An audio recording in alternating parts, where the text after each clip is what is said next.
Ang kwentong ito ay na-share sa atin ng isa nating kaibigan.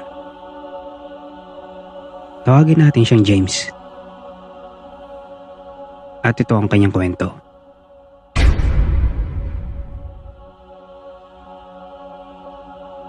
Nagtatrabaho ko sa isang tindahan sa bayan. Meron akong kaibigan. Tawagin na lang natin siyang Alan. Si Alan ay taga-kabilang baryo.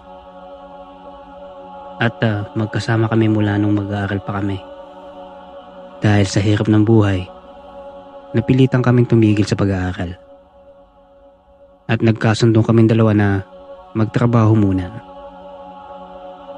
Isang umaga, nagulat ako. Nakita ko si Alan sa labas ng bakuran namin. Nakangiti ito at nag-aantay. Magandang umaga, James. Sabay na tayong pumasok ha. At siya nga pala, imbitado ka sa piyesta namin. Doon sa kabilang baryo.